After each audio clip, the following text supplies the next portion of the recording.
सीता जी की माता रामचंद्र जैसे सुकुमार को धनुष तोड़ने के लिए बढ़ते देख कहती हैं, रावण और बाणासुर ने जिस धनुष को छुआ तक नहीं और सब राजा घमंड करके हार गए, वह धनुष इस सुकुमार राजकुमार के हाथ में दे रहे हैं।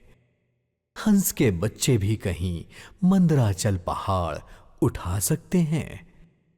चलो, कोई और समझाए या ना समझाए, पर राजा तो समझदार हैं और ज्ञानी हैं। उन्हें तो गुरु को समझाने की चेष्टा करनी चाहिए। परंतु मालूम होता है राजा की भी सारी समझदारी समाप्त हो गई है। हे सखी, विधाता की गति कुछ समझ में नहीं आती। ऐसा कहकर रानी चुप हो गईं। तब एक चतुर राम जी के महत्व को जानने वाली सखी कोमलवाणी से बोली, हे रानी, तेजवान यदि देखने में छोटा हो तो उसे छोटों में गिनना नहीं चाहिए। कहाँ घड़े से उत्पन्न होने वाले छोटे से मुनि अगस्त और कहाँ अपार समुद्र, किंतु उन्होंने सारे समुद्र को सोख लिया था, जिसका सुयश सारे संसार में छाया हुआ है। सूर्य मंडल देखने में छोटा लगता है, पर उसके उदय होते ही तीनों लोकों का अंधकार मिट जाता है।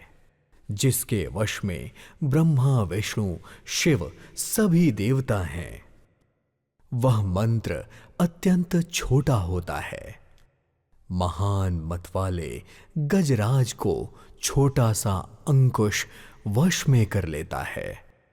कामदेव ने तो फूलों का ही धनुष बाण लेकर समस्त लोगों को अपने वश में कर रखा है। हे देवी, संदेह त्याग दीजिए, रामचंद्र जी धनुष अवश्य ही तोड़ेंगे। सखी के वचन सुनकर रानी को श्री राम जी के सामर्थ्य पर विश्वास हो गया। उनकी उदासी मिट गई और श्री राम जी के प्रति उनका प्रेम अत्यंत बढ़ गया। उस समय श्री रामचंद्र जी को देखकर सीता जी भी भयभीत हृदय से सारे देवताओं से विनती कर रही थीं। वो व्याकुल होकर मन ही मन मना रही हैं, हे महेश, भवानी, मुझ पर प्रसन्न होइए। मैंने आपकी जो सेवा की है उसे सफल कीजिए और मुझ पर स्नेह करके धनुष के भारीपन को हर लीजिए। हे गणों के नायक, वर देने वाले देवता गणेश जी, मैंने आज ही तुम्हारी सेवा की थी। मेरी विनती सुनकर धनुष का भारीपन कम कर दीजिए। श्री रघुनाथ जी की ओर देखकर सीता जी हृदय में धीरज धरकर देवताओं को मना रही थीं। उनके नेत्रों में प्रेम के आंसू भरे थे और शरीर रोमांचित हो रहा था। नेत्र भरकर श्री राम जी की शोभा देखकर फिर पिता के प्रण का स्मरण करके सीता जी का मन शुद्ध हो उठा। वे मन ही मन कहने लगीं, पिताजी ने बड़ा ही कठिन प्रण लिया है।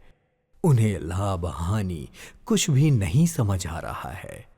मंत्री उनसे डरते हैं, इसलिए कोई उन्हें सिखा भी नहीं देता। पंडितों की सभा में यह बहुत अनुचित हो रहा है। कहाँ यह वज्र से भी बढ़कर कठोर धनुष और कहाँ ये कोमल शरीर किशोर श्याम सुंदर। हे विधाता, मैं हृदय में कैसे धीरज धारण करूं? सारी सभा बावली हो गई है।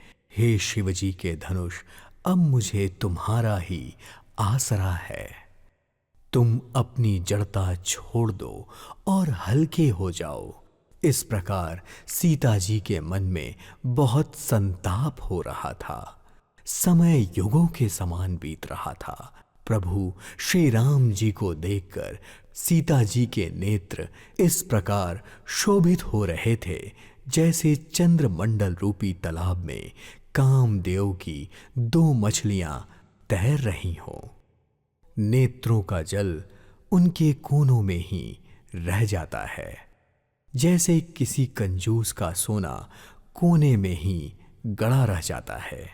अपनी बढ़ी हुई व्याकुलता देखकर सीता जी सकुचा गईं और धीरज धारण कर हृदय में विश्वास ले आईं कि यदि तन, मन और वचन से मेरा प्रण सच्चा है और श्री रघुनाथ जी के चरण कमलों में मेरा चित्त वास्तव में अनुरक्त है, तो सबके हृदय में निवास करने वाले भगवान श्री राम जी मुझे अपनी दासी अवश्य बनाएंगे।